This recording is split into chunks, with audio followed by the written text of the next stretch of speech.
Culture Média. Philippe Vandel. Bonjour Luce Bernard. Bonjour Philippe, bonjour tout le monde. Vous avez l'œil au sommaire de votre journal des médias. La Coupe du monde de rugby ne sera finalement pas diffusée uniquement sur TF1.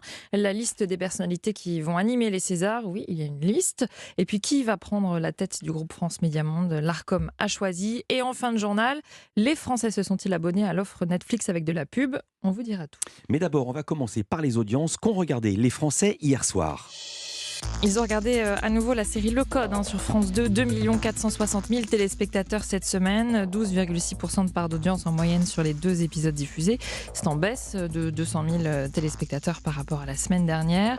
Deuxième, c'est TF1, pas très loin derrière, avec 2 300 000 téléspectateurs pour sa série The Resident, 11,8% de part d'audience. Et puis troisième, c'est France 3, avec Des Racines et des Ailes, 1 990 000 téléspectateurs, 10,5% de part d'audience. Je vous donne quand même le score d'M6 qui diffusait une nouvelle soirée de Qui veut être mon associé, qui avait fait un bon démarrage, un très bon démarrage même la semaine dernière. Cette semaine, c'est un petit peu en baisse, 1 770 000 téléspectateurs, ce qui fait qu'M6 n'est que 4e si on regarde le chiffre sur les individus de 4 ans et plus. Mais si on regarde le fameux chiffre des femmes responsables des achats de moins de 50 ans, la cible qui intéresse M6, M6 est première, leader avec plus de 25% hier soir.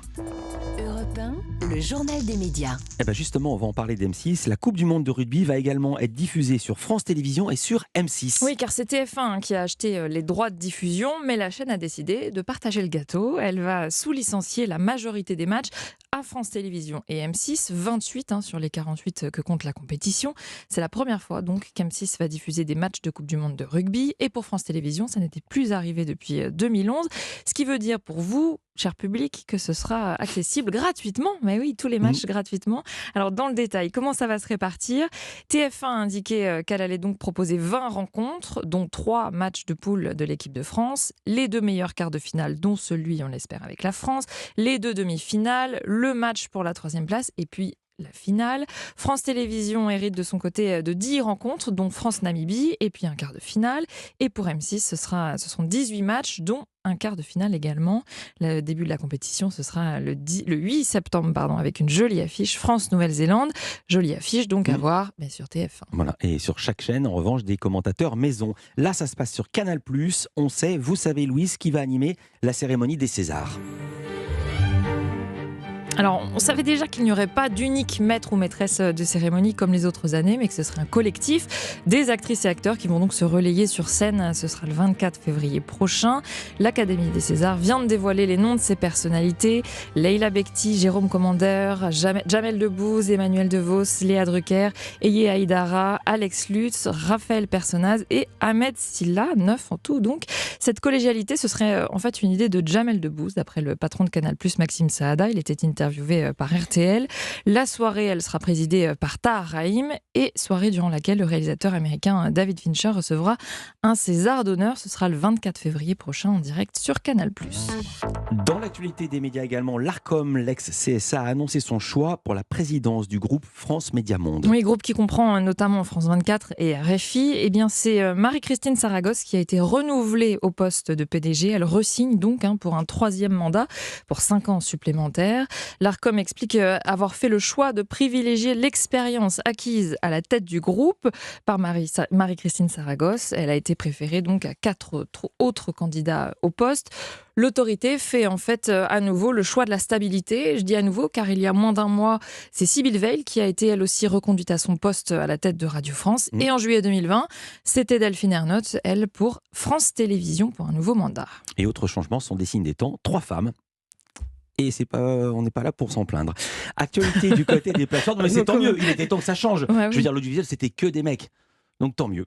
Actualité du côté des plateformes, l'offre avec publicité de Netflix lui aurait fait gagner de nombreux abonnés en France. Oui, une offre lancée en novembre, moins chère que les autres abonnements proposés par Netflix, mais en contrepartie avec de la publicité. Eh bien, elle semble avoir trouvé son public en France.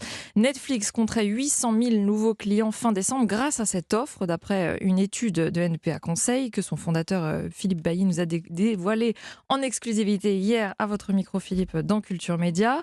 À ces nouveaux clients s'ajoutent les abonnés qui ont basculé d'une offre plus chère à celle moins chère, donc avec de la publicité, ce qui porterait donc le nombre d'abonnés à cette offre avec publicité à 1 400 000 utilisateurs en France. Et c'est une réussite pour Netflix d'après Philippe Bailly. C'est une vraie information, d'autant que les premiers échos venus des États-Unis disaient que là-bas, l'adoption était peut-être pas terrible, etc. Enfin, on attendait de voir ce qu'il en était en France, et là, on a une réponse assez claire. Donc si je vous suis, c'est un gros chiffre au-delà des prévisions. C'est un chiffre, très honnêtement, sur lequel moi, j'aurais pas parié. Mon métier n'est pas de parier, ça tombe bien. Mais j'aurais eu du mal à anticiper que ça soit aussi fort à fin décembre. Et cela permet d'ailleurs à Netflix d'établir un record du nombre de Français qui utilisent la plateforme. 13 millions, toujours d'après ces études menées par NPA Conseil. Mais avec un problème qui persiste, 2 millions d'entre eux auraient recours au partage de comptes, c'est-à-dire qu'ils utilisent les codes de personnes qui n'habitent pas sous le même toit. C'est un chiffre en légère baisse seulement, ce qui permet à NPA Conseil de souligner que cet abonnement avec publicité de Netflix ne permet pas, pour l'instant en tout cas, de lutter contre ce partage de comptes. C'est un vrai fléau pour la plateforme qui aimerait bien que ses utilisateurs payent eux aussi. Et c'est ce que Netflix compte faire cette année en mettant en place des frais supplémentaires si vous partagez votre compte. Il faut dire qu'au niveau mondial, la plateforme estime que 100 millions de personnes utilisent Netflix sans payer en se servant en fait des codes d'une personne extérieure à leur foyer. 100 millions 100 de millions. tournis. Merci beaucoup, Faites Lucie Bernard. fois, c'est quoi, 7 euros, entre 7 et 9 euros un abonnement Netflix, ou avec publicité moins de 6 euros, vous imaginez le manque à gagner. Laissez-moi faire le calcul. C'est pas très compliqué. 7 fois 100 millions, 700 millions, dingue. Putain, on est bon en maths. Merci Lucie incroyable. Bernard et Modeste. À demain pour un nouveau journal des médias. À demain.